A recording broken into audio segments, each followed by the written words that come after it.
Night Radio's Kalalu presents Just Another Look. Just Another Look is an innovative, exciting, albeit decidedly provocative and yes, certainly controversial, socio-political analysis of issues of a local, regional, and international nature. Just Another Look is heard only on Night Radio. First aired on Saturdays at 6 p.m. with repeat broadcasts on Sundays at 9 p.m. You can always catch us on the World Wide Web, www.nightradio.info. You can catch us on our Just Another Look blog. And remember, we are also on YouTube. I am, of course, Keith Joseph. Today, dear friends, is Saturday. It is the 4th day of July 2020. Welcome to another edition of your favorite program, Just Another Look.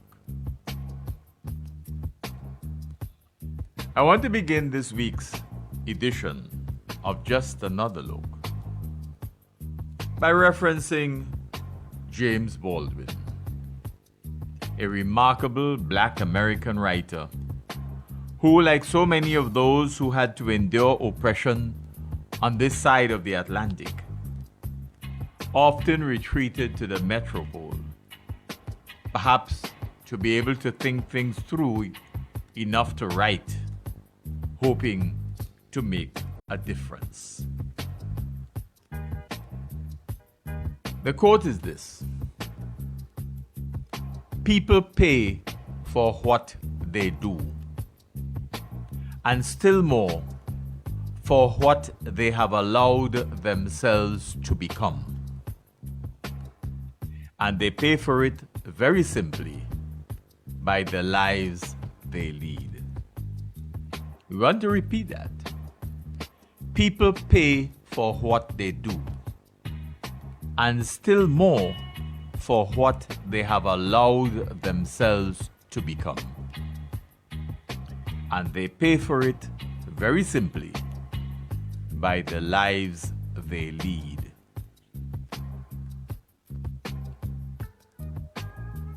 The aforementioned quote from James Baldwin brings to mind the state of governance in St. Vincent and the Grenadines since 2001 and the leadership of that governance since 2001.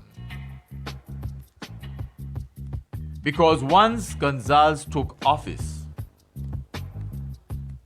Vincentians got a very good idea in short order of what he always intended to be. Contrary to what Gonzales himself may believe, there were no surprises. He has turned out to be, he has allowed himself to become exactly what people thought he would be. No surprises whatsoever. Those who were with him at the St. Vincent Grammar School, those who were with him at the University of the West Indies in Kingston, Jamaica, will tell you that this is exactly who he is, who he has been, because it has been a very long time that he has become what he is. Perhaps, dear friends, Gonzales, like so many before him, dating as far back as conquest of these islands by the European powers that forcefully imposed themselves on native populations across the world once they thought their weaponry was impressive enough to overpower others. Perhaps he, like them, saw himself as a logical consequence of that experience. And perhaps it is the reason that close analysis of his politics allows us to see how much he is like them.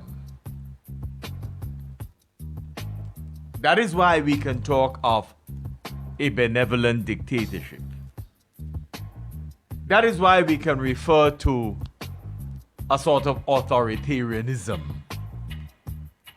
and the arrogance that accompanies that.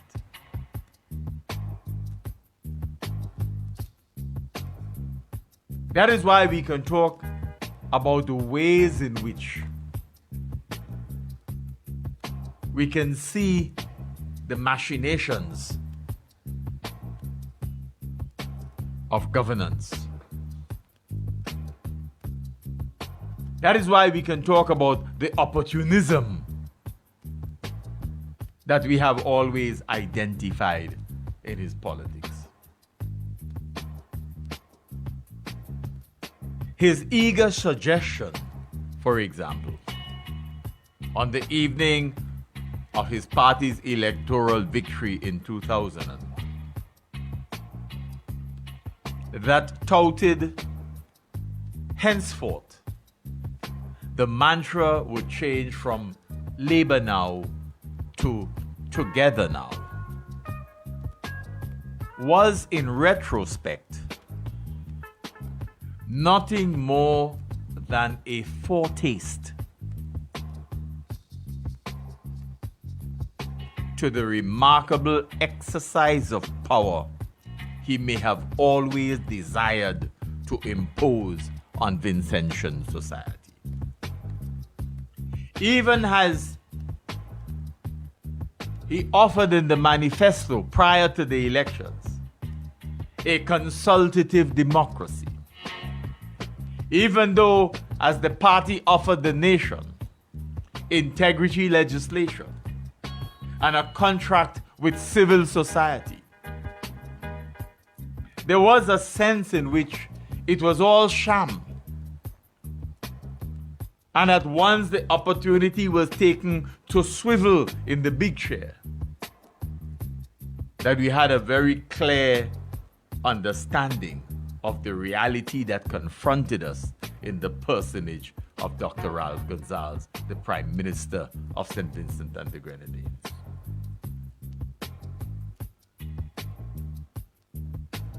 What we have seen in Gonsalves' politics for the past 20 years or so allows us to acknowledge with much anguish,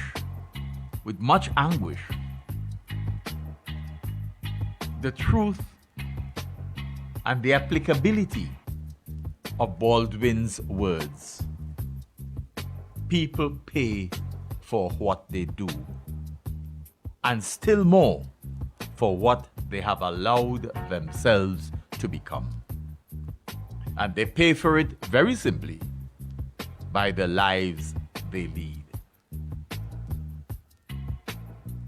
Gonsalves, their friends, even as he moved through Vincentian society in dark-colored vehicles, heavily guarded, with sirens blazing, cannot be a happy man today.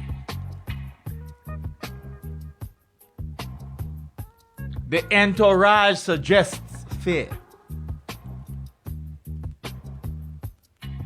Even as it is designed to engender a sort of achievement, a sense of achievement, a sense of power.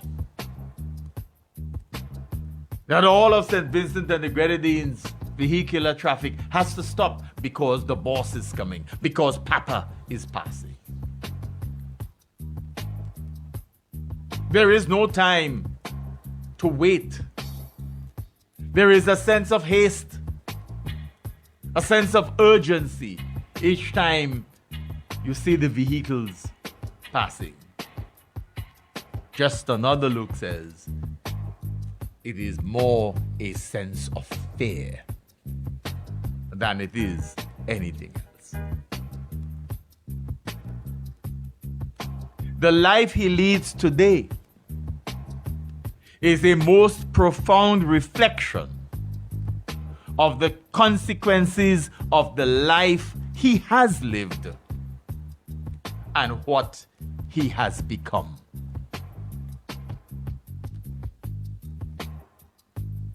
People do not love you because you give them food and boast of it because they are poor. People do not love you because you find time every 5 years to dole out lumber, galvanize, steel, and cement. Because you believe that you know them better than they know themselves, and hence they will vote for you as a result. People do not love you because you have built an international airport and several new buildings around the country and boast of your achievements in having done so. Indeed, dear friends, just another look dares to suggest that what exists between Gonzales and the Vincentian electorate is not love. No amount of love boxes can change that.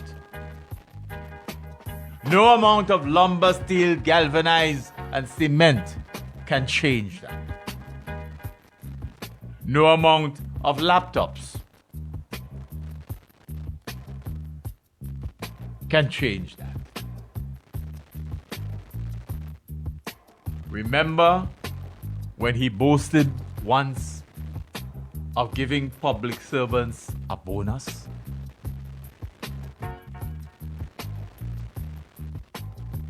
It may be difficult for some of you to remember that so long it has been since you have heard about public servants' bonus.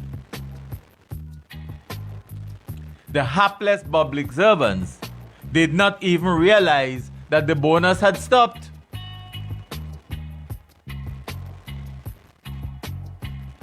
Remember too, when public servants' salaries just stayed at one point for nearly 3 years.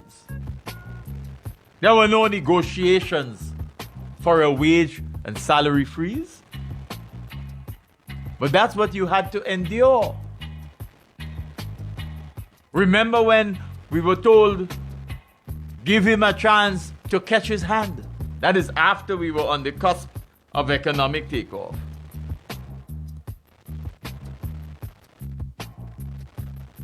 And then remember we were told, and if we win the referendum, what we would and would not do.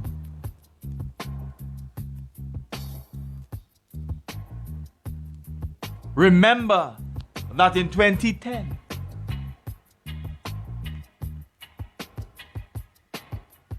we had put out some puny laptops and boasted of the involvement of Portugal on the one hand and Venezuela on the other. Laptops galore.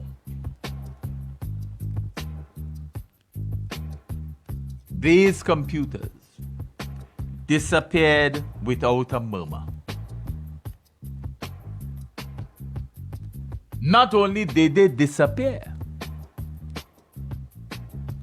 but there was no program put in place, no system put in place for the utilization of those laptops for e-learning for our students across the educational spectrum. None. Even as we continue to boast of an education revolution and that the laptops themselves constituted evidence of the education revolution, nothing was put in place to utilize them in any way for e-learning.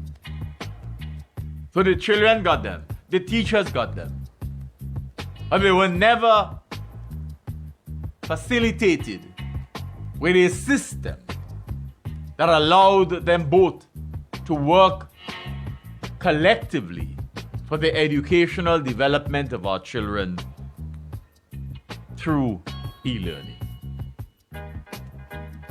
Fast forward 4 years later, 2014. Many of our students were treated to a second set of computers, this time a little bit of an upgrade from what obtained before. And again, no system was put in place to facilitate e-learning. Fast forward to 2020, 10 years after the first set of computer gifts to the nation's school children. And it is the necessity of COVID-19, the necessity created by COVID-19, that forced principals to move well ahead of the Ministry of Education and the government to utilize their own e-learning platforms or to access on their own e-learning platforms so that their teachers can continue to prepare those children who had external exams.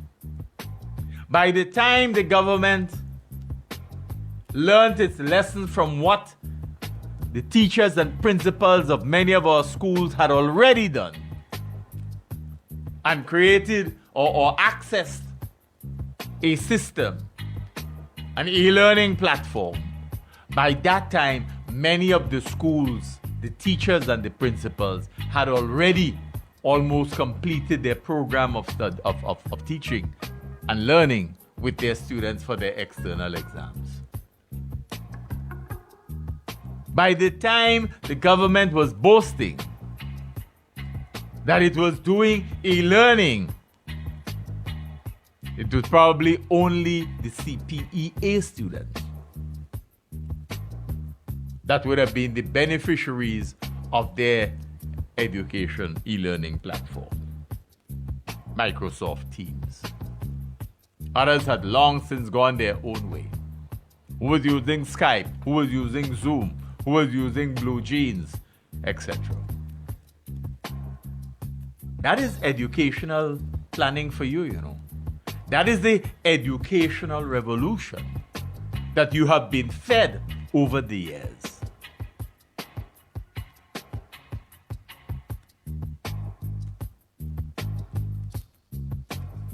So here we are, dear friends.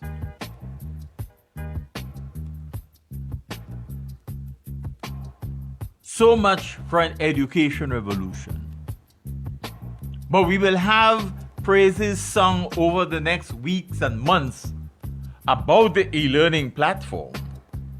Matters not we're 10 years late. 10 years after the first set of cockamamie computers were distributed.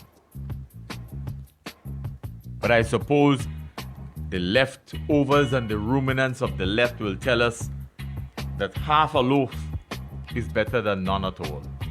It's the reason why they all genuflect before Papa. Half a loaf is better than none. Only this week, we have been told again another piece of electioneering about the number of schools and students who would benefit from the Zero Hunger Trust Fund for the coming academic year. And of course, Papa had to let you know, he's quoted thus in Eyewitness News. Quote, "One of the actionable items in the Zero Hunger Trust Fund policy, their framework, is to review and improve the provision of resources such as books, uniforms, and meals to maximize primary school attendance, because education is one of the ways out of poverty." End of his quote. Eyewitness News then concluded the article with this, and we quote, Gonzalez reiterated that annually he donates to the Zero Hunger Trust Fund 1 month's salary after tax, some 9,000 EC dollars. End of quote. That is precisely what we are talking about. The hubris cannot be contained. The hubris cannot be contained. You know, poor people had this thing. Don't give me anything if you have to talk about it. Don't give me anything if you have to talk about it. But there's some people who apparently can't stop talking about it. So in the midst of attempting to let you know that the government as a collective continues to assist children in this country, it has to be mentioned that each year he contributes 9,000. You have to remember that his papa also contributed. You understand? He has to let you know. Just in case you didn't know, he has to let you know. Old people say, don't give me anything if you have to talk about it. That's old people's understanding of what love is, you know. It is kind. It is generous. It is not boastful. It is humble. And Paul tells you that in his letter to the Corinthians. But that is precisely what we are speaking. It is exactly what James Baldwin's point was all about. In a very real sense, it has to do with what we have become. That, you heard, is the true Gonzalez. He has to let you know that each year he contributes $9,000 or so, 1 month's salary after tax, to the Zero Hunger Trust Fund. He has to let you know that.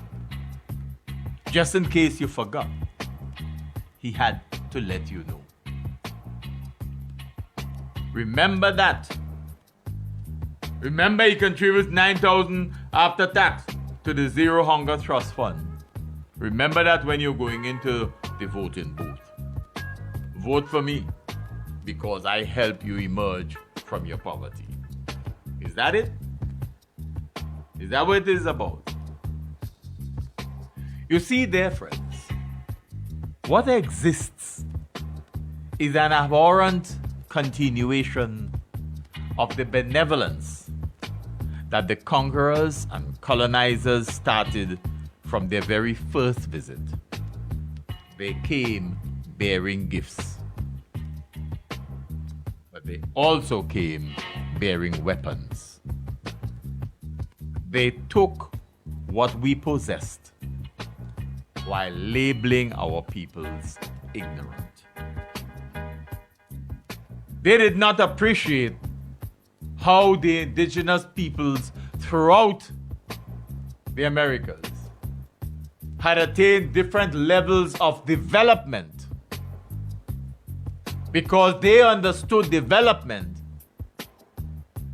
by their own maxim, not by anybody else's.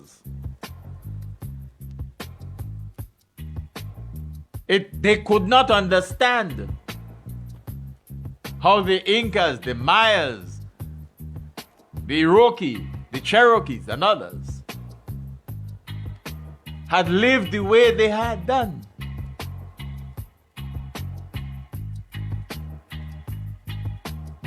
Civilization began with their arrival as far as they were concerned. And in the midst of the barbarism that they visited upon us, they dared to consider the natives barbaric.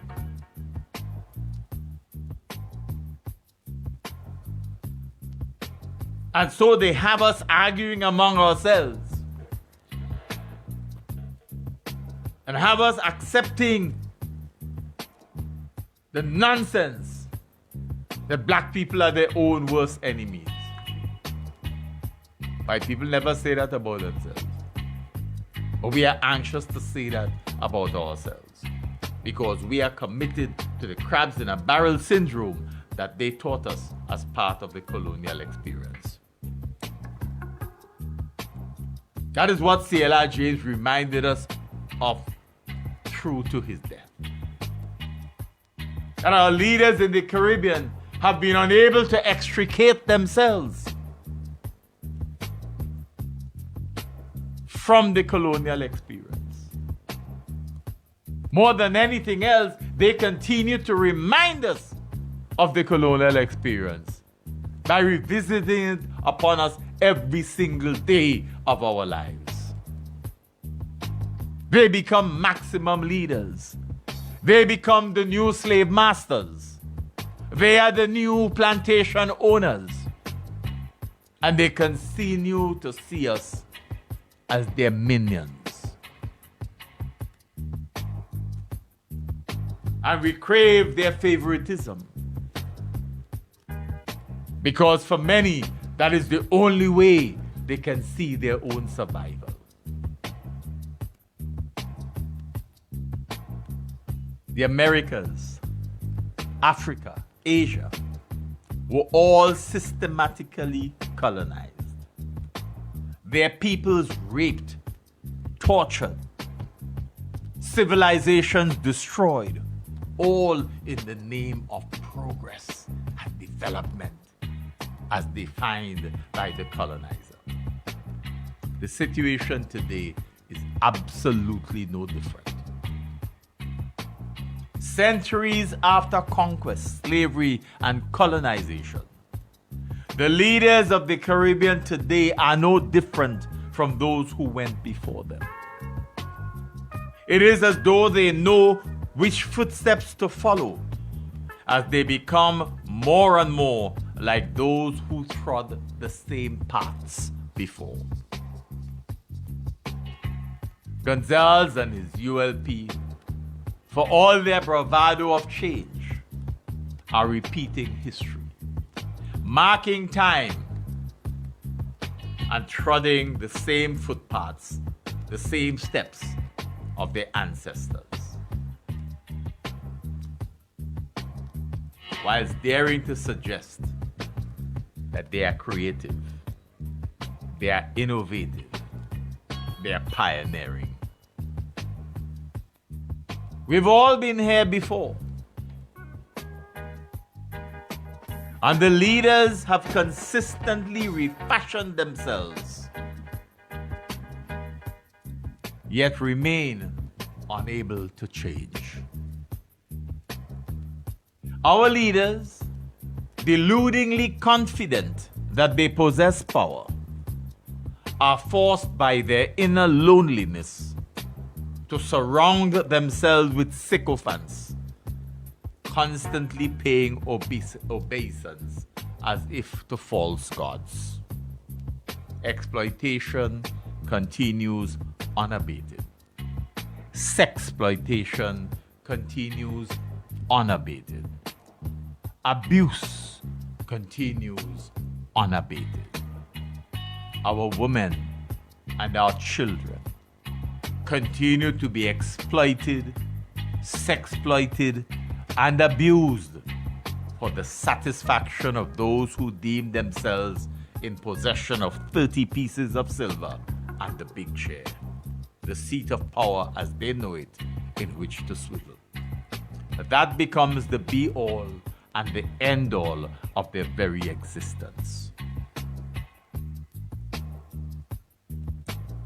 When we take a closer look at what passes for leadership in St. Vincent and the Grenadines today, we ought to understand even more than hitherto the immense profundity of Baldwin's fateful words. People pay for what they do, and still more for what they have allowed themselves to become. And they pay for it very simply by the lives they lead. Vincentians have had to contend with a benevolent dictatorship for nearly 2 decades. Those who lead have already convinced themselves that they are somehow working in the best interests of the nation. But Just Another Look therefore asks of those who lead us today, if you have nothing to fear, if indeed everything you have done has been in our collective best interests, then declare your assets and account for all of your possessions, your wealth. Allow yourselves to be open to public scrutiny. Allow the people of this country to have full disclosure on the accounts of the Argyle International Airport, the details of the financial agreements for the geothermal energy project, the details of the agreements for the offshore medical schools, for the hotels that we are building, and those we have agreed to have others build. Let us be indeed an open, accountable, transparent society. Let integrity legislation pass in the House of Assembly and bring all of your documents for full exposure. Vincentians must come to an understanding of another fundamental truth that James Baldwin has left with us. It is this, and we quote, "Not everything that is faced can be changed, but nothing can be changed until it is faced." Again, not everything that is faced can be changed, but nothing can be changed until it is faced. End of quote. Dear listeners, that is the reality before us all. It is time to face up to the real politics of Gonzalez and the SVG he has attempted to make. It is indeed decision time. But you're listening to Just Another Look. You hear it only on Nice Radio.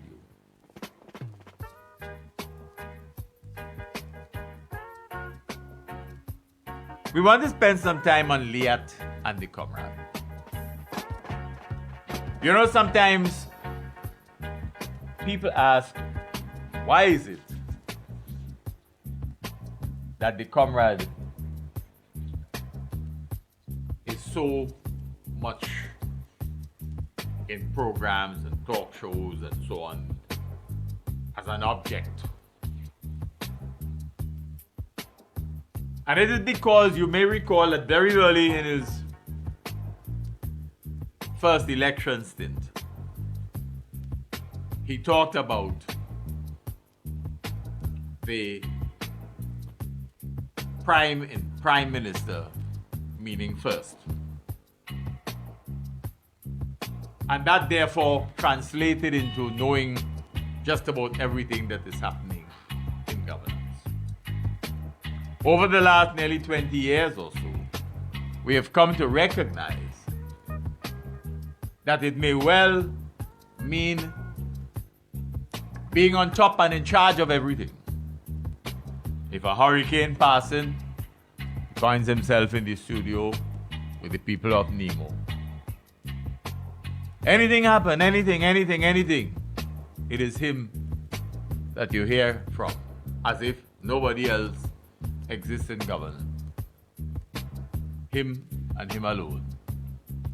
We have said time and again that even when the results of the annual exams come forward, more often than not, he's the one to make all the big hullabaloo about the achievements of education, selling himself as the education prime minister. And the minister of education sits there and is allowed to talk for 4 or 5 minutes, while the prime minister speaks on the same topic for nearly an hour. Perhaps it has to do with erudite vacuity and a seeming passion for it. But Just Another Look has always insisted and continues to proclaim that Gonzalez's politics is archaic, not new, not innovative, not creative. It is archaic. It is the same old khaki pants used by the conquerors of old, the colonialists who ran roughshod over the peoples of these Caribbean islands for centuries. Same old khaki pants politics.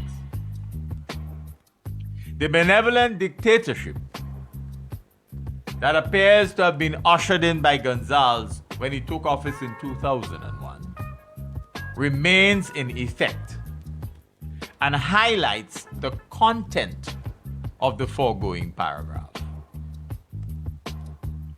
You see, Gonzalez's old style of politics has apparently allowed him, more often than not, to count the chickens before they are hatched. Once he embarks on a project, the nation is led to see things that only perhaps he could see in his wisdom. When the chickens do not hatch, however, everything is either dropped altogether or we get some philosophical garbage of an explanation that is more of an excuse for the failure and or shortcoming than anything else. So what has happened with Liat, from our vantage point, was long in coming. Gonzalez, the apparent eternal optimist, was perhaps seeing something else, if only because of his immense hubris, and perhaps the extent to which that hubris so often blinds him.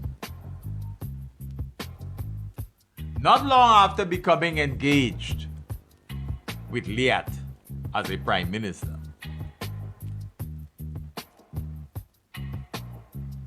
Gonzalez's eternal optimism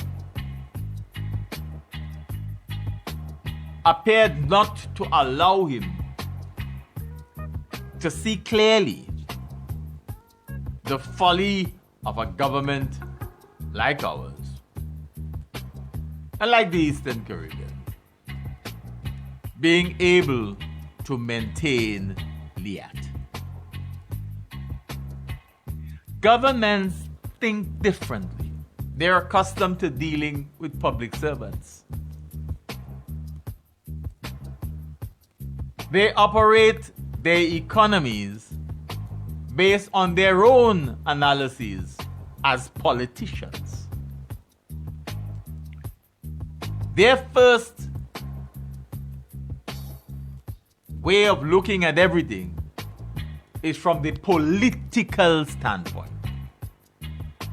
Their primary consideration is the political currency of everything that is said and done, not necessarily what is the most practical and or beneficial. And it's part of the problem with politicians. They have to get re-elected. Once they taste power, they enjoy it so much that they do not wish to give it up. And consequently, they pander to the electorate over time.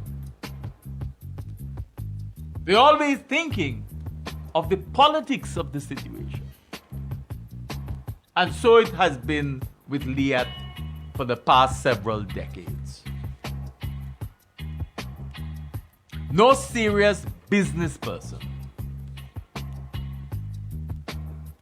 would have ventured into the kinds of experiences that Eastern Caribbean politicians have undertaken with regard to Liat. But it is the public purse, and politicians take liberties with the public purse because they believe that they can go in parliament and they can do whatever they want. And if the people choose to rise up, they will put the law against you because they are in power. And so it has been with Liat. And perhaps when he got entangled with Liat as a prime minister, he probably thought that Liat was St. Vincent and the Grenadines, and that he could operate Liat the way he runs St. Vincent and the Grenadines. He found out that he couldn't.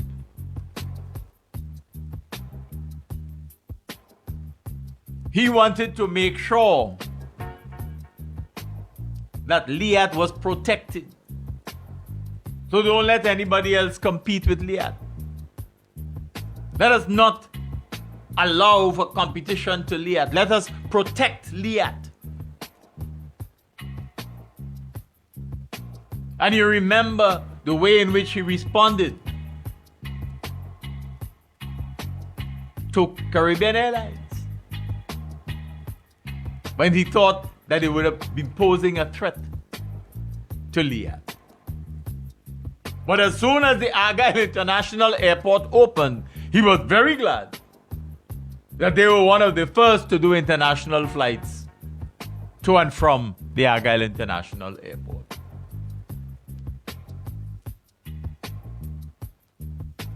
His understanding of the aviation industry is not impressive.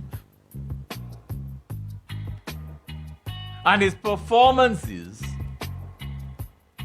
relative to Liat have certainly not been impressive. And now that Liat has gone under, he seems very uncertain. He has become even more wobbly than he already is. And he continues to be lost.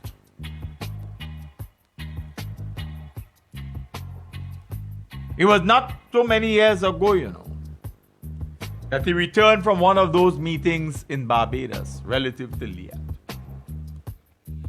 And he was quoted as saying that Liat was looking up to such an extent that they were thinking of procuring planes. They may even get jets. And they may even end up, reaching as far as either Panama or Miami. Once he made that pronouncement, he was sure that he had absolutely no idea about the aviation industry, nor enough about the industry in the region and of Liat itself. Or he may say other things because he has the gift of gab. But you have an understanding that in many respects he appeared to have been ignorant with regard to the aviation industry. You see, Gonzalez appears to have a sort of self-confidence that once he is involved in something, it will automatically succeed. It will automatically succeed. But perhaps more than anything else, he gets all confused with his almost incomparable hubris. Liat's history and his known predicament over decades could not have been so suddenly transformed as to become what Gonzalez saw of it and what he articulated of it on his return from that particular meeting in Barbados. But that is Gonzalez, the politician. He paints such a remarkably rosy picture of anything in which he's engaged that he somehow gets his minions to repeat the same garbage, even without ever having to call upon them to do so. And he knows that. But that is the very reason why we remind Vincentians of Gonzalez's insistence of what he describes as the worst type of slave. He says, the worst type of slave is he who presumes to know what the master is thinking, and without the master ever articulating what he desires, goes ahead and acts on his presumption. That is the worst type of slave. Think long and hard, dear friends, and apply your critical thinking skills. Is Gonzalez perhaps referring to his minions? Are his minions any different? Do they not often presume to know what the master is thinking? And go ahead and act on it whether or not that is what he's thinking? When some people who once thought they were among his doyens find themselves on the receiving end of public comments, what happens then? What happens then? That's why we ask about the situation with regard to Thornley Myers. He is not able to speak. He's not able to speak. In the face of some of the most intense criticisms leveled by a prime minister of an institution that the individual heads, he's not able to speak. Dare not. Perhaps maybe fearful of his job at this point. So one has to understand the thread that has been running through leadership in our country as in most of the rest of the Caribbean, consistent with what they learned from the colonizers, consistent with what they learned from the conquerors. Perhaps Gonzalez has come to believe in his own description of the worst type of slave, and perhaps too he assumed that this is how to characterize his own minions. Perhaps it is that Gonzalez has come to believe that he can say almost anything and it will be gobbled up and regurgitated over and over and over again by his minions. All he has to do is say it. That's all he has to do. In 2015, when in Calico, he distributed some of his books that probably nobody buys to some of the newcomers running in the election. And he mentioned to the public, you know, you have to have them reading. You have to get them, you have to make sure they read. Yeah? Independent-minded individuals would probably have taken offense. But they were running for a party led by Ralph Gonzalez. And so history will record that he gave them his books that he had written and urged them to read.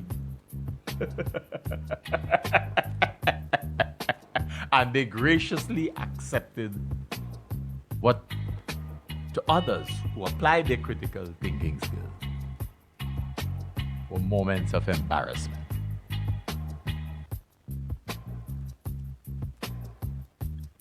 So it is that without any prior knowledge really of how the aviation industry works, Gonzalez appears to have conjured up his own version of Liat and its future. A version that may have suited his fancy. And he sold that to his minions.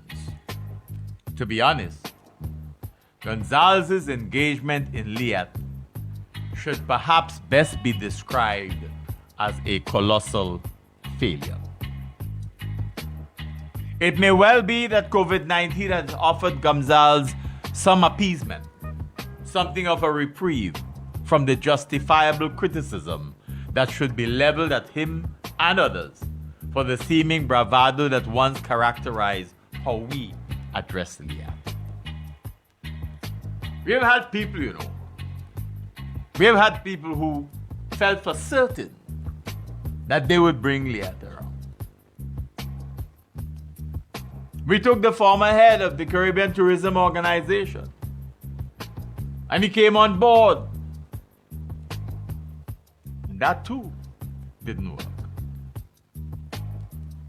It was only a few weeks ago that Katrina King, writing on the 18th of February 2020 in Caribbean News, captioned her article with the headline, "Gonzalez betting on Liat's future under Bajan stewardship."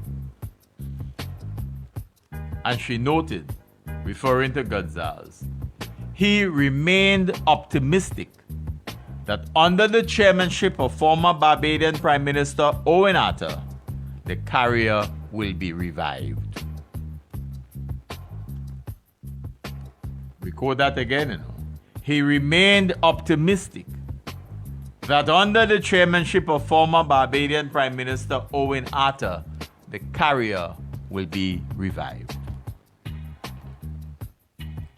And he, Gonzalez, is quoted as saying, here the quote, "Owen Atta is getting all the ducks lined up metaphorically.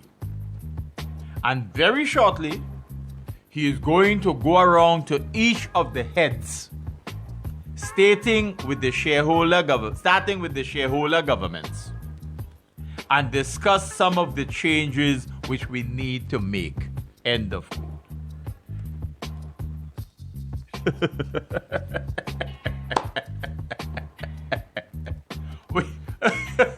We are all now aware that this is a moot point, since Liat has gone belly up and no one wants to take the blame.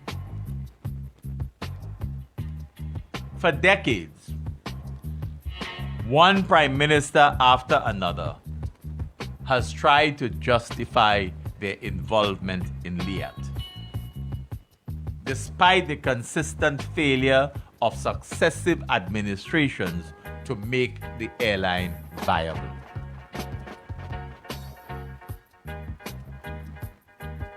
There was a time when Grenada's Prime Minister Keith Mitchell opted not to get involved with Liat. Later on, he started putting money into the airline, only to now watch it go under. St. Lucia's Alan Chastanet, even before he became Prime Minister, he may have gotten it right. He refused to put his government's finances into what was a flagging airline.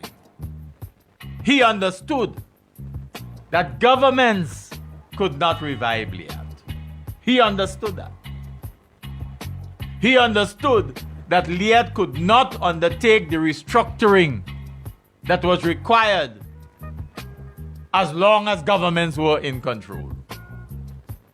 Remember what we said earlier, Government's primary objective is to be political. They need to be politically correct. Isn't that why we had the big fracas with Liat for several years, with the number of persons employed in Antigua and Barbuda? How long ago was it that Barbados was threatening to give up its shares in Liat? Was it not the Antigua government that says, we will explore the possibility of buying out your shares? Don't we remember that? It wasn't too long ago. Why are we now pretending that we were unaware of what was happening with Liat? The pulling and tugging had more to do with politics than the economics of the airline.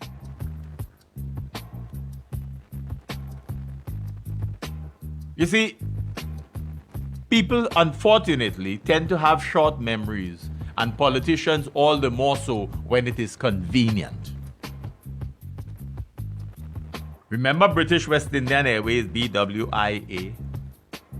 Remember when the British were giving that up?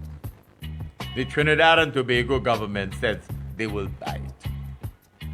The rest of the Caribbean did not show any interest.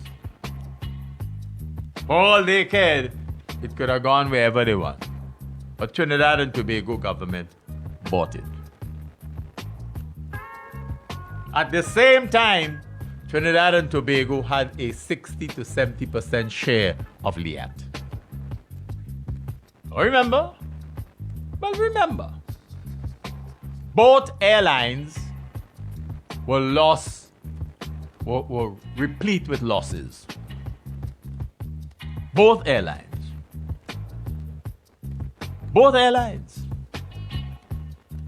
The Trinidad and Tobago government kept saying, we would like our CARICOM colleagues to agree to have BWIA declared the Caribbean carrier.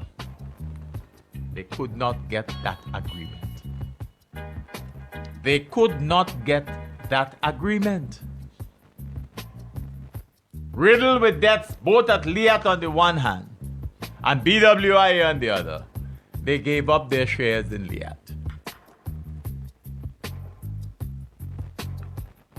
More confusion politically. Why are you leaving the small islands alone? It took a while. Liat went through several different phases, When they were celebrating the 60th anniversary some time ago, you may recall they were telling you their history in many of their magazines. There was a time when the airline was owned by Court Lines and they were using jets. We went through that. Phase. Gonzalez may not have remembered it, but we went through that phase. Right?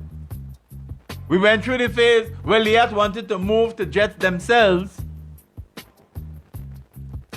when they were trying the BAE 246 system, the same one that Michel came later on and tried to get as an airline, use it as part of a new airline that went the way of all flesh. We don't remember these things. So, Liat 1974 Limited, Caribbean government, our Eastern Caribbean government, and the same level of indebtedness continued. And each time they talk about restructuring, they end up in the same khaki pants, not learning any lessons from the past.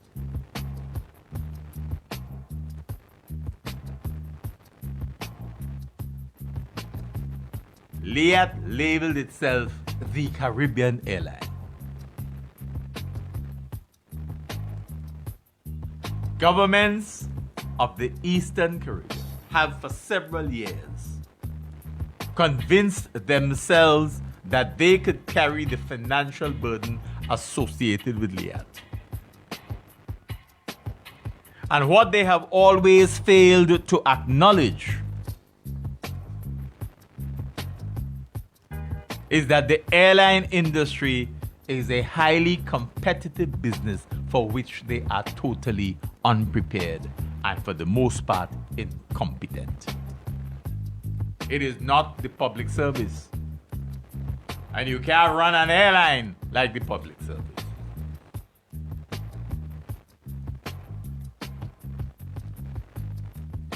Eastern Caribbean governments have watched as the British government sold off British Airways. After having seen the institution's growth and the challenges posed to sustainable profitability and efficiency, they sold it off, privatized it. Because to the extent that the governments control it, to that extent it continues to be a drain on the economy. And more recently, the world. Tim Hector.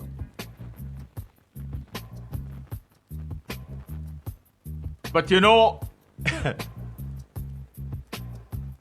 even in saying so, that's before they went through all the financial crises that they had.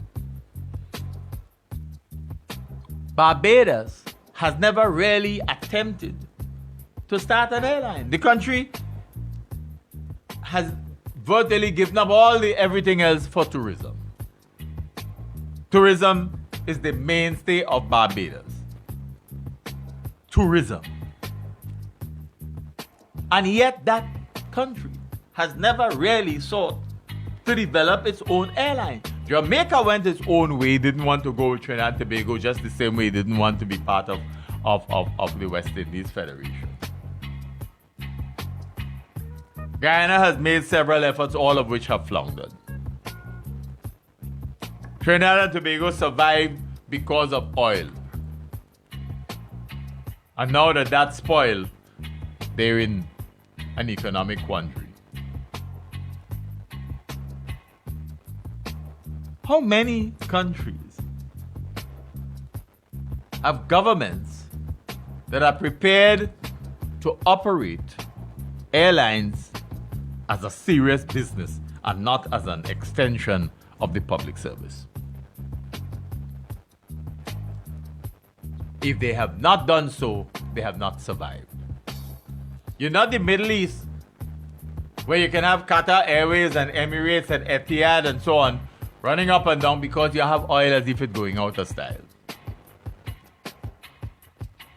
So that those governments can continue to do what they're doing. Others cannot.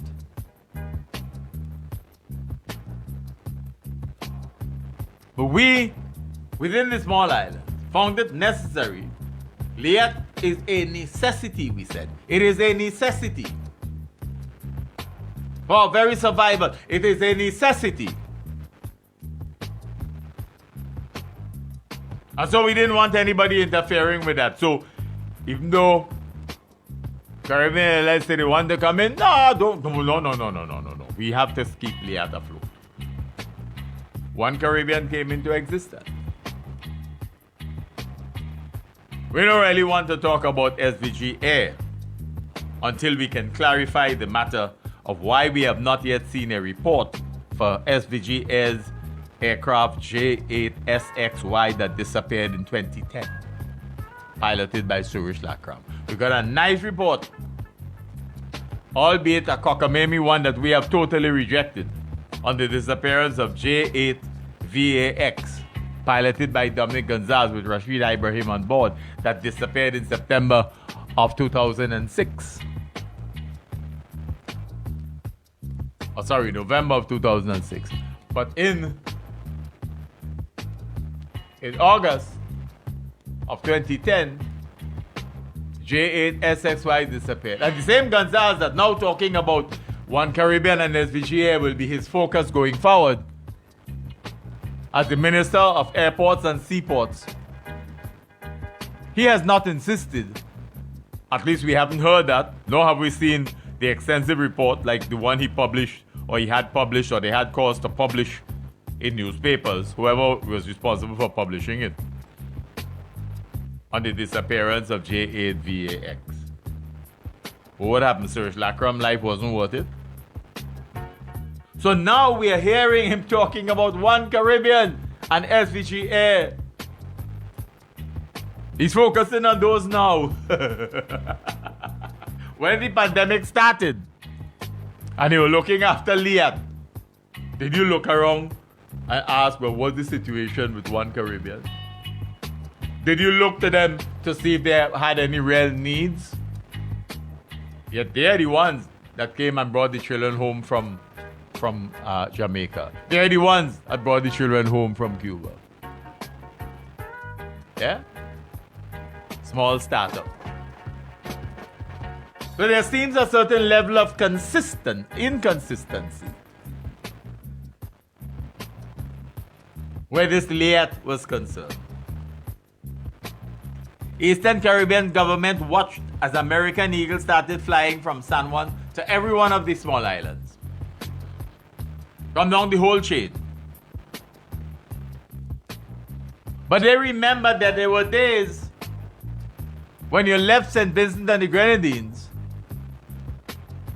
and the 2 pilots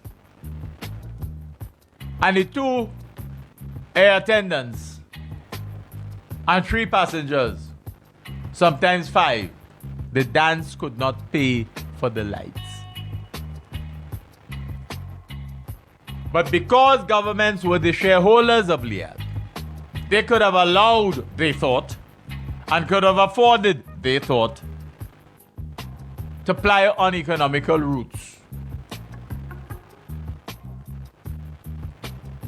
They were the ones who were complaining about the high set of taxes put on the airline tickets by themselves. They could not even come to an agreement on the taxes that had to be added on to tickets. They couldn't even do that. So why were they consistently attempting to keep an airline afloat where they were literally living hand to mouth? Where you had to be literally begging pilots and air attendants to accept this. Don't strike now, and we're going to try to compensate with something. Don't worry now, we could do this, we could do that. It is the reason you saw so many younger people coming in as pilots for Liat, because the older ones could take it no more. As far as they were concerned, they were not involved in running a charity. They were pilots. They were professionals, demanding their pound of flesh for the work that they do, consistent with pilots in other parts of the world. And we were trying to run Liat like a Morby shop.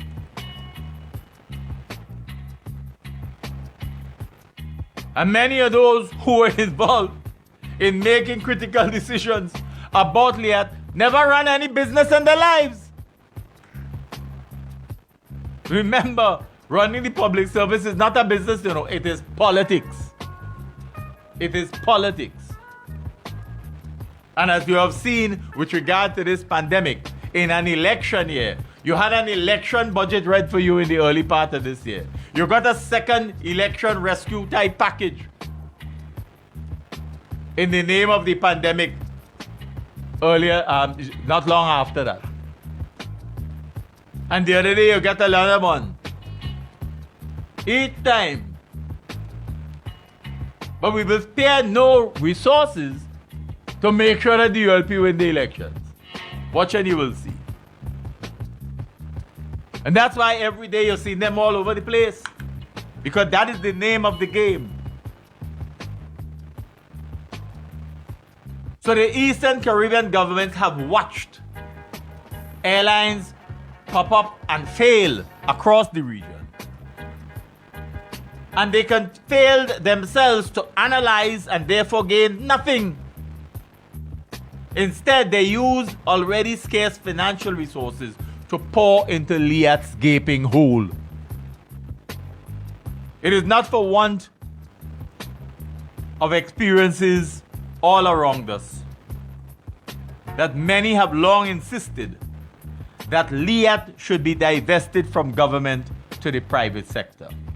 The problem was who in the private sector wanted it, and under what terms and conditions.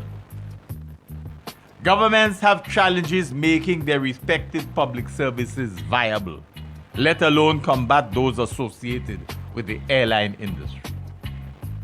Governments cannot make hard decisions impacting their respective populations, if only because they have to contend with the general elections every 5 years.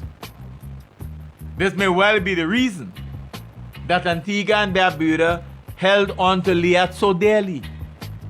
There are simply too many of the electorate employed by the company, and that means votes. Liat knew that many of its routes were not economically viable, yet they used them to satisfy the requirements of member governments. The politicians themselves actually began believing that the region could not exist without Liat. They've always felt that. They've always argued that nonsense.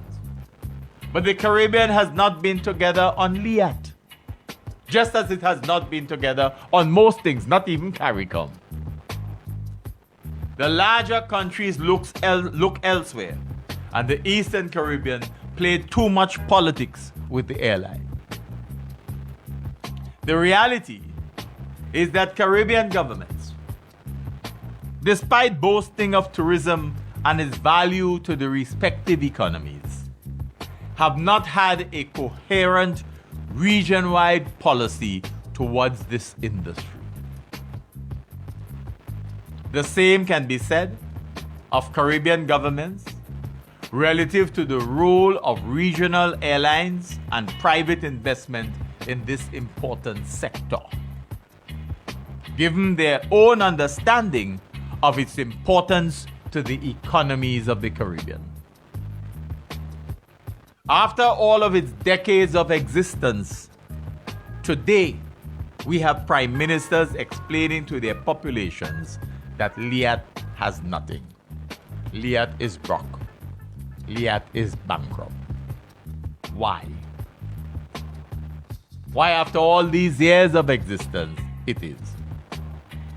And how is it just a few weeks ago, Gonzalez was touting that Owen Atta can turn it around, can bring a plan that will turn it around.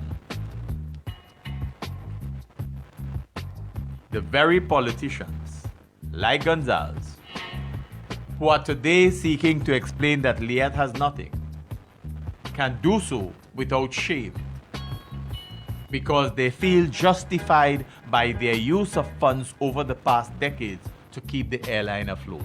They will justify it to their death.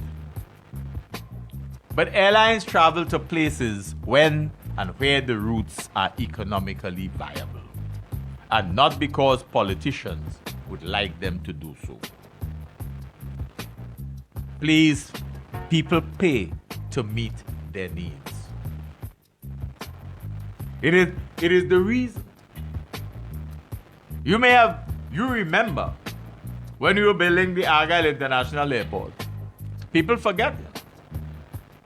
There was an ad in the very early days with two young people talking. And they boasting that, boy, we're building an international airport, we wouldn't have to pay anything to bring our luggage home. We're going straight home because we're going to have an international airport. Once realism set in, they realized they were talking pure foolishness. Because even before the Argyle International Airport was completed, airlines had started charging for their luggage. They had started charging for your luggage. Plain and simple. Then for nearly 3 years, we were told that they were negotiating with airlines. Airlines not stupid. We negotiate when we see something. When we know there's an airport that is built.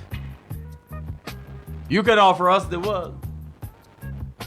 And you had a minister silly enough to say, when we build it, they will come. Of course, the people would want to come when you build the airport. But the question was, where would they stay?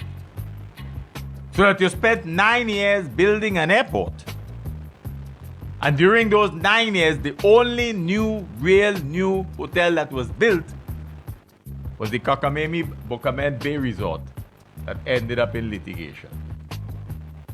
The 9 years of construction of the airport, that's the only thing that came up. There was no major hotel construction in that period. So here we are. We were planning for development. That's how we do things here, you know. We were planning for development. We built the single largest capital project. But when we built it, nobody had the foresight to say, but wait, if we build it, and people come, where will they stay? No, no, no, no, no. We wait till we have that to start building places for them to stay. So we lose a couple years of valuable income because we didn't have the foresight and we did not plan adequately for it. But don't worry, because the government said that they knew what they were doing.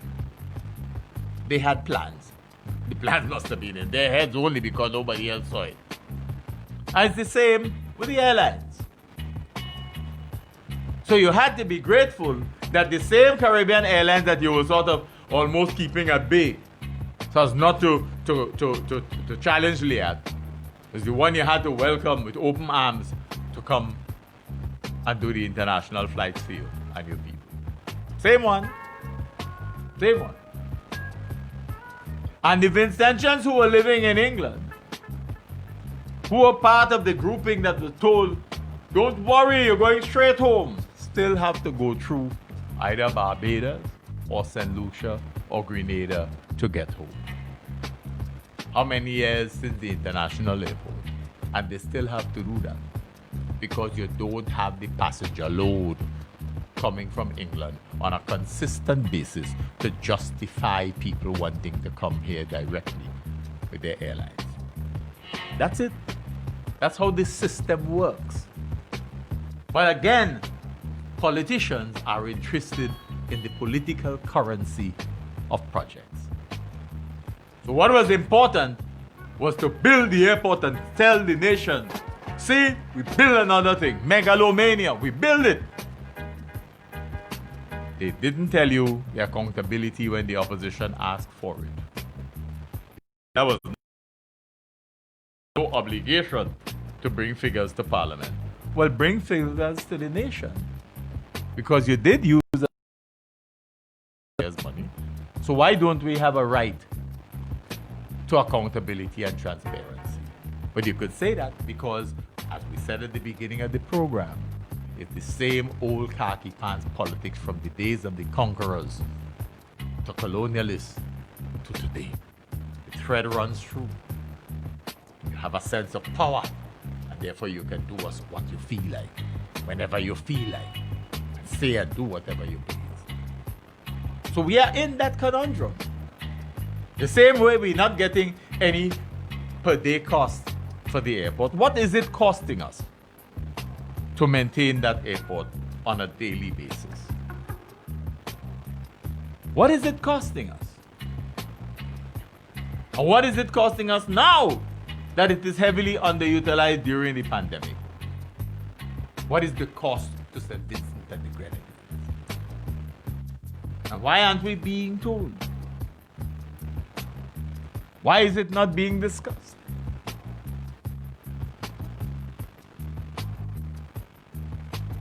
Liat has long had problems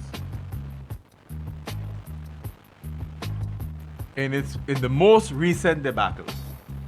It was one Caribbean that stepped forward to assist those parents in SBG who wanted to bring home their children.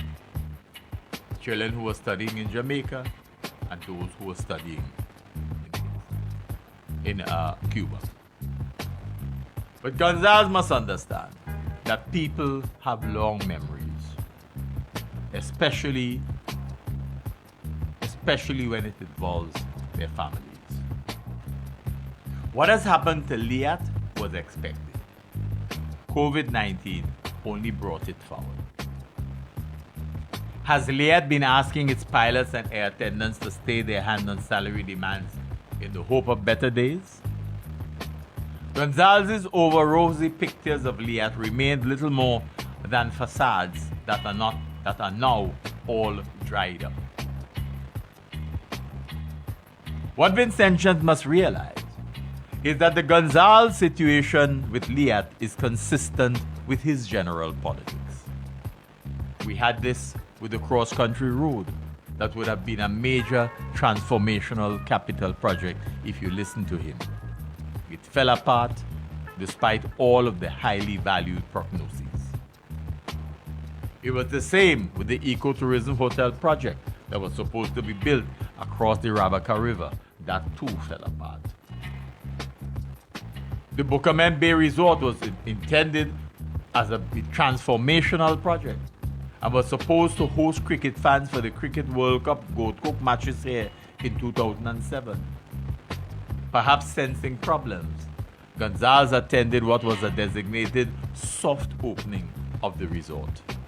The institution later became mired in controversy, taking along with it the name of St. Vincent and the Grenadines. The government's pronouncements on the geothermal project at Soufrière came only in the wake of public condemnation. Had this not occurred, we would probably not have had the government's explanation of the failed project at all. It is a pattern of behavior, a way of behaving that we have seen consistent with the Gonzalez administration. People in Central Leeward, for example, have long been asking about the status of the Hotel Villas project. You know the one. It is the one where the land was sold to investors for just over $5 per square foot. After informing and gloating of the wonderful Milton Cato Memorial Hospital that has attracted several offshore medical schools to our shores, we are building a modern hospital in a new city. While malls are closing down as Amazon, Alibaba, and other online institutions have taken control of significant aspects of business, Gonzalez is selling the electorate a new city in Anna's Vale, mall included. In the end, megalomania remains rampant. Trying to convince the electorate that governance is about new buildings appears to be a way of life in the cocoon of Gonzalez's politics. Even as the salt wreaks havoc at the Argyle International Airport on a daily basis, Gonzalez appears to bury his head in the sand, leaving the rest of him fully exposed to the harsh reality of an apparent purveyor of a benevolent dictatorship that reminds us, more than anything else, of the days of conquest, slavery, and colonialism. This, more than anything else, is his the same old khaki pants that is, at best, his post-modern politics. What a legacy. What a legacy. You know, dear friends, we've mentioned earlier in today's program the matter of the disappearance of two SDG Air aircrafts in relatively quick succession, one in 2006 and one in 2010. SDG Air J8VX disappeared in 2006. It was piloted by by Dominic Gonzalez. Rashid Ibrahim, waiting on a later flight, or a flight that was supposed to be earlier, didn't see it and asked for a ride up. As a result of that, he was not manifested, and therefore his family can expect no compensation. Not long after that, inside of 4 years, we had the disappearance of yet another SVG Air aircraft, J8SXY, piloted by Suresh Lakram, out on a mercy mission. J8VAX disappeared 4,929 days ago. J8SXY disappeared 3,619 days ago. We're yet to get a report on the second disappearance. But say what? The Prime Minister says now SVG Air will be one of his focuses. Now that Liat is gone. But we leave you as always with the reminder that on the 19th of September 2008, Patricia Bowman was crushed to death in her car as she was going to work. We leave it here to remind you of how we do justice in St. Vincent and the Grenadines. C'est la vie. What is to is, must is. You'll be listening to another edition of Nice Radio's Callaloo presentation, Just Another Look. Just Another Look is an innovative, exciting, albeit decidedly provocative, and yes, certainly controversial, socio-political analysis of issues of a local, regional, and international nature. Just Another Look is heard only on Nice Radio, first aired on Saturdays at 6 p.m., with repeat broadcasts on Sundays at 9 p.m. Remember, you can catch us on the World Wide Web, www.niceradio.info. You can check out our Just Another Look blog, and of course, you can catch us on YouTube. I am, of course, Keith Joseph.